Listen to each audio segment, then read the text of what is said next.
meus queridos, mais uma vez estamos aqui nessa semana bastante corrida. Provavelmente o aspecto da minha fisionomia esteja até um pouco abatido, com cansaço, mas é porque a vida da gente é composta de lutas, de batalhas, e o tempo que a gente tem para descansar às vezes é muito pouco, medido e pesado em menor escala e em menor quantidade do que a gente deveria efetivamente fazer, né? Então, tô meio cansadão aí, mas nós vamos para cima e não vamos amarelar, como eu sempre costumo dizer.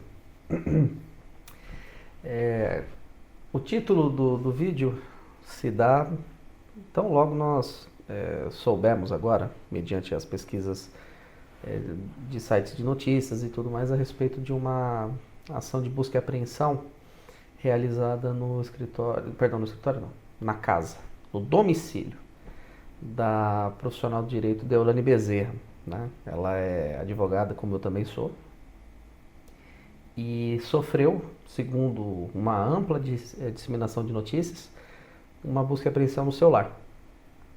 E aí existe uma questão assim bastante objetiva. Essa busca e apreensão se deu no ambiente doméstico e não, tecnicamente, pelo que se diz, no escritório profissional, e que tivesse algum tipo de relação essa busca com a atividade precípua de advogado, no caso de advogada da bacharel em Direito, aprovada no exame de ordem.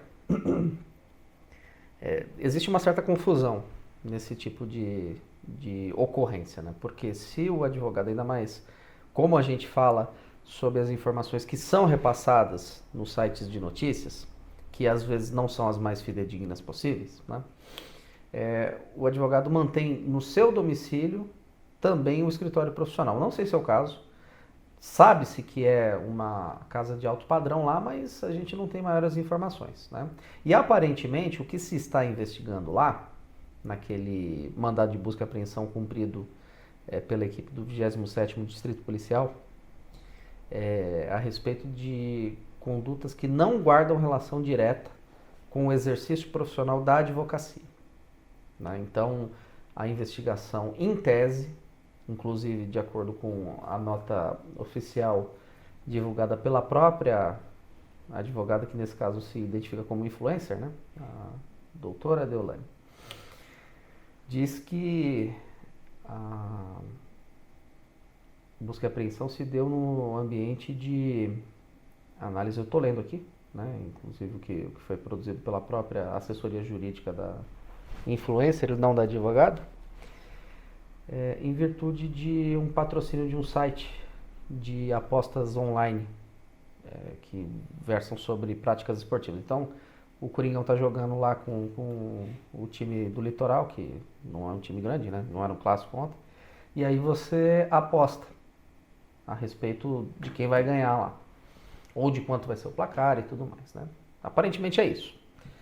Eu estou sendo cauteloso porque a gente não tem grandes informações, a não ser aquilo que foi noticiado e aquilo que foi assumido pela própria averiguada, né? E por que eu estou dizendo isso aqui agora? Essa nota oficial da doutora Deolane diz que ela é elencada apenas como averiguada e, em razão disso, sofreu uma busca e apreensão. Então, a cidadã, não a advogada, sofreu uma busca e apreensão na sua residência. Isso faz com que a gente misture as duas figuras. Eu fiz uma distinção agora a respeito da cidadã e da advogada. São a mesma pessoa e o advogado tem como função precípua o exercício da cidadania.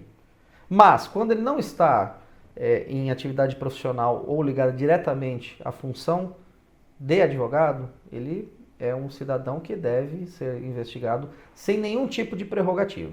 As prerrogativas do advogado, no caso de investigação criminal ou de prisão em flagrante delito ou cumprida por ordem de autoridade competente, se dão em virtude do exercício do mistério, que é defendido com especial premência dentre todas as atividades privadas, dentro do escopo da Constituição Federal. Está lá no artigo 133 da Carta Magna que o advogado é indispensável, e aí nós vamos chegar lá, é indispensável para a rápida administração da justiça. estou falando de cabeça, mas o artigo é o 133 e o profissional da iniciativa privada é o advogado. Nenhum outro tem a seu favor a condignidade de menção expressa no texto constitucional a respeito da atuação precípua de indispensabilidade, né? Só que aquilo que é indispensável também é inexcusável. E o profissional precisa se lembrar dos seus tempos sentados lá no banco das salas de universidade, de sentar os glúteos lá no banco da biblioteca. Eu peguei uma fase híbrida, que a gente faz muito a pesquisa, mas você precisa ter algum tipo de interesse acadêmico. Não pode simplesmente ir no oba-oba e se formar no barzinho da faculdade. Depois de formado e atuando como advogado, você tem uma responsabilidade inexorável de preservar a ordem jurídica estabelecida e de se comportar de forma condigna na vida privada e na vida profissional. E aí eu peguei aqui. Esses dias eu estava vendo, de vez em quando eu dou uma olhadinha. Isso aqui é muito interessante. Tem meu nome, graças a Deus.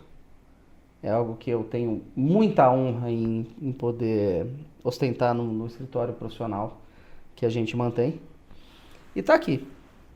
É um compromisso que nós humildemente chamamos de juramento. O bacharel em direito aprovado no exame de ordem, o advogado, presta o juramento de prometer... Perdão, vamos lá, vamos começar de novo.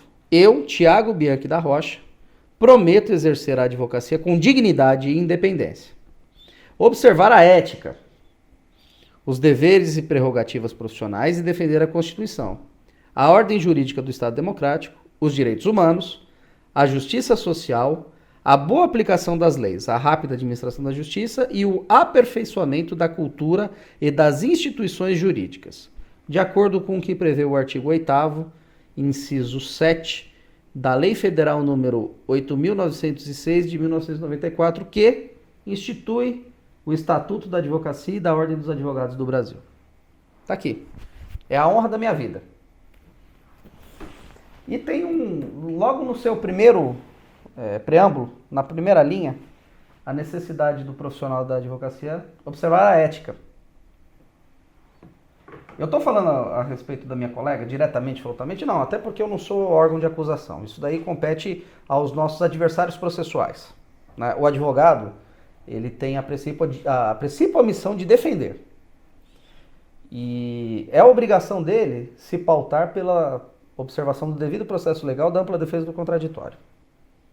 Antes de qualquer outra autoridade constituída. Antes até da autoridade judiciária. O advogado precisa saber que nós temos a índole defensiva. Só que essa índole defensiva não é absoluta. Ela precisa observar necessariamente os princípios éticos estampados tanto na legislação quanto naqueles passados em forma de ensinamentos acadêmicos. E tudo que vem de ética, ética de trabalho, o que é dialético, também vem das bases de construção da sociedade. E a observação e a obediência aos princípios éticos é inexcusável do profissional da advocacia. Ao mesmo tempo que ele é indispensável, ele também precisa saber da sua necessidade de ser inexcusável no exercício ético, na vida privada e na vida profissional da advocacia. E às vezes isso não acontece, né? É um momento de reflexão. Qualquer profissional da advocacia hoje no mundo moderno, pós-moderno, pós-contemporâneo, de siglas, de preocupações marginais ao cerne dos problemas sociais verdadeiros, da preocupação do gênero neutro, da preocupação do pai que gesta e é um homem trans, e da mãe que amamenta que é uma mulher trans, da falta de saneamento básico, da aprovação de medidas absolutamente populistas e trágicas para as contas públicas e para a racionalidade do exercício da coisa pública de uma forma geral,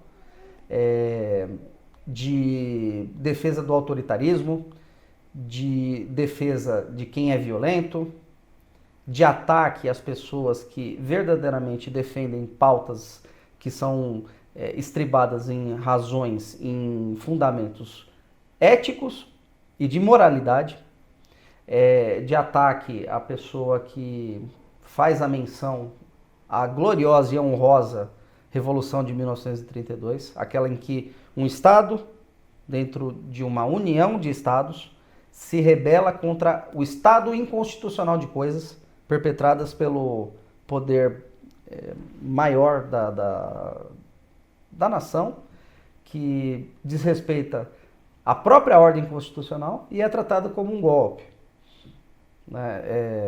Daqueles cidadãos que preparam a retórica para defender o que é indefensável, para aqueles que não estão comprometidos com a defesa do que é probo, o advogado não pode cair nessa armadilha, nessa arapuca. Nós temos que ser éticos de forma inexcusável, da mesma forma que somos indispensáveis para o regular exercício da cidadania e do direito e de tudo que é correto do ponto de vista de administração da justiça.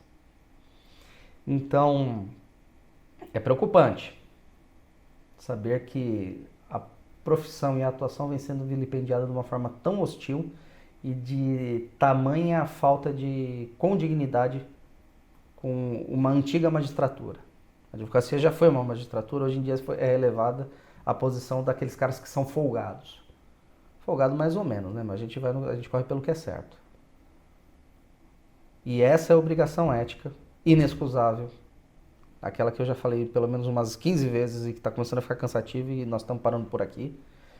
Lembrando que vai ser sempre um valor que nós vamos defender. Tá bom, meus queridos? Um grande beijo, um prazer inexcusável estar aqui, sempre podendo fazer alguns arranhões a respeito do que a gente acha e daquelas coisas que nós temos certeza. De forma respeitosa, evidentemente, e sem nenhum tipo de pedantismo, mas com bastante firmeza de propósito. No finalzinho do vídeo, link de compartilhamento está aí na ferramenta do YouTube.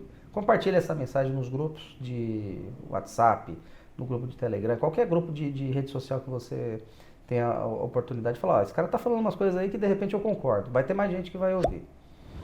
Dá o sininho e se inscreva no canal. Nós estamos começando muito devagarzinho.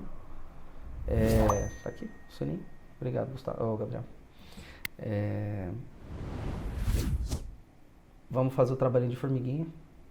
Quero que muito em breve o maior número de pessoas tenha a oportunidade de obter esse bate-papo que a gente faz aqui e cedo ou tarde dizer, olha, talvez o que ele esteja falando seja coerente. Então vamos participar e vamos interagir aqui. Tudo que vocês me derem de feedback, eu vou ter o maior carinho do mundo para poder responder e interagir dentro dos vídeos e eventualmente e humildemente também fazer com que isso seja um objeto de aprendizado para nós. Forte abraço, até a próxima oportunidade.